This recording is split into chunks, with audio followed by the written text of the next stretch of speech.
Во ова издание интензивирање на македонско-кинеските односи, како Пекинг ја користи блокадата на евроинтеграцијскиот пат на Скопје.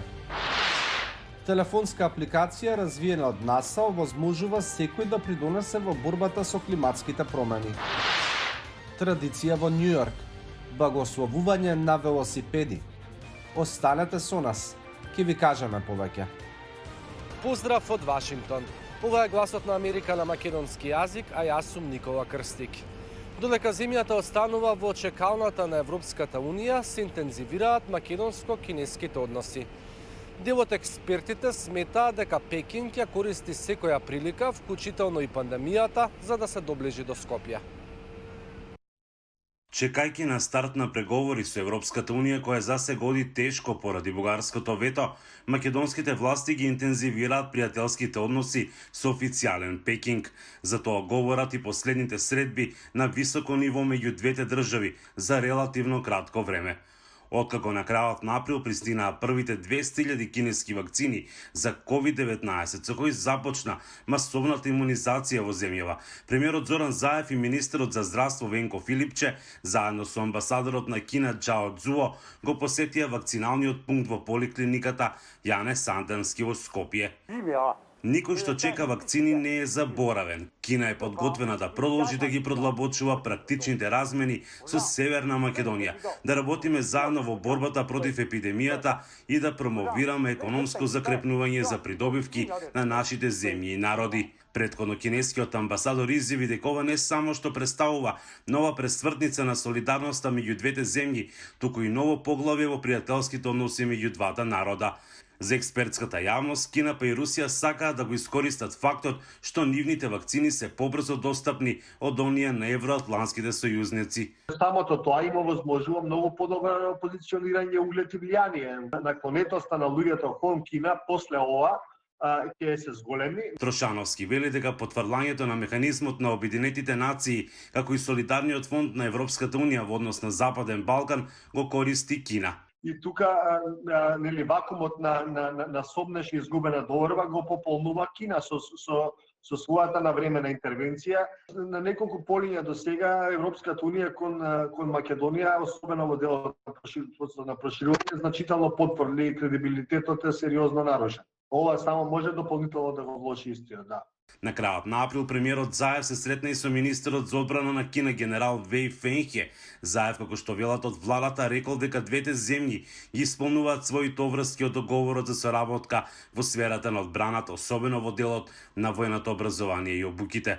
Додаваат дека премиерот изразил надеж дека набрегу ќе ги завршат разговорите за укинување на визите, со што ќе се интензивира соработката во туризмот, но и ќе се помогне да се оствари амбицијата на двете земји, трговската размена идната година да ја достигне вредноста од 1 милиарда американски долари, која во 2020 година достигна 763 милиони долари.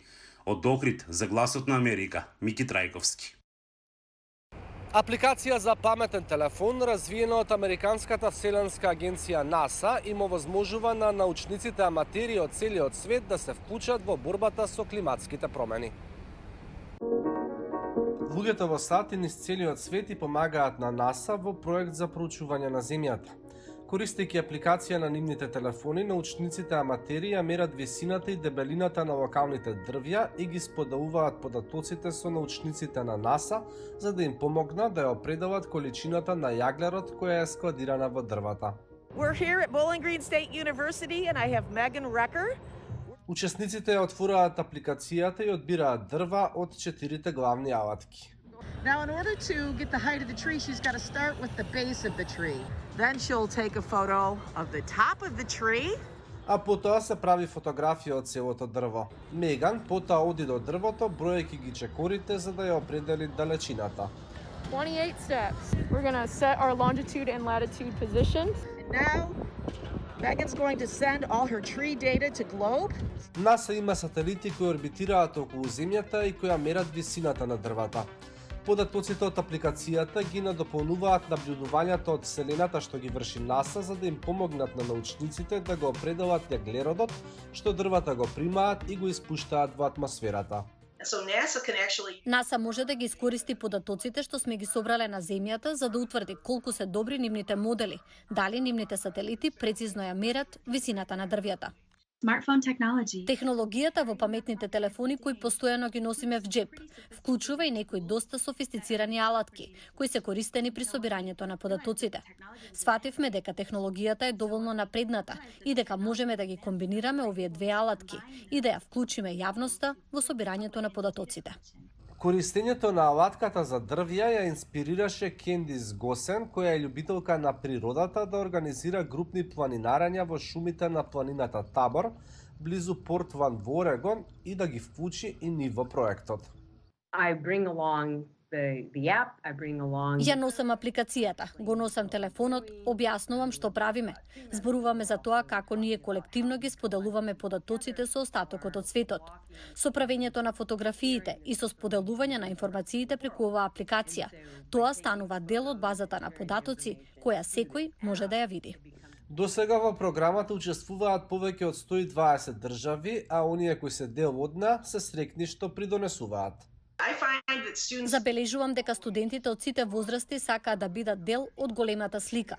Кога станува збор за наблюдување на дрвјата, тие сакаат да ја видат поентата и придонесот на вебсајтот. Така знаат дека придонесуваат. Малку, но сепак придонесуваат.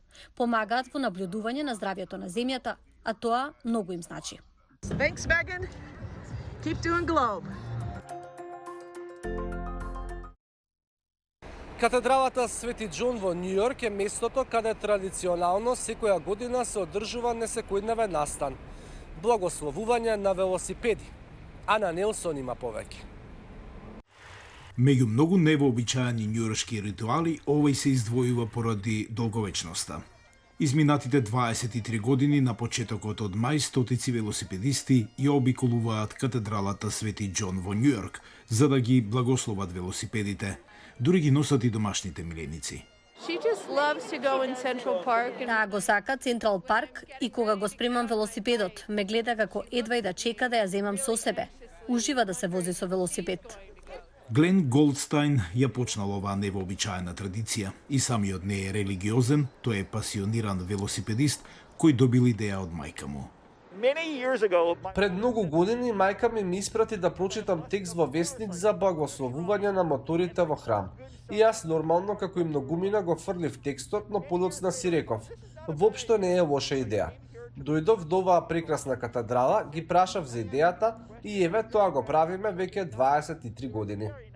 За целта на церемонијата, Голдстайн вели дека сака да верува дека благословувањето го прави самиот него, но и многумина други малку побезбедни.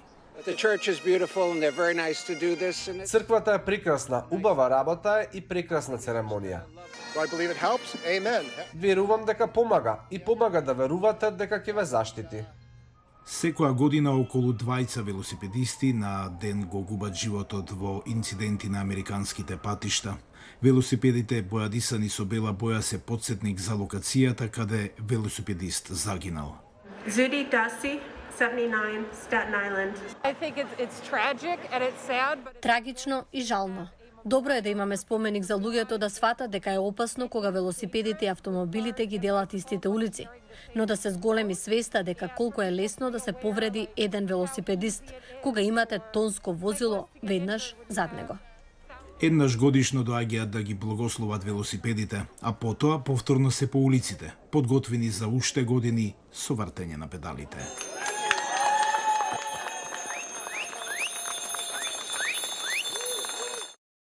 Тоа е се за ова издание на Newsflash. Следете на повторно јутре, во истото време и на истото место. Поздрав од Вашингтон!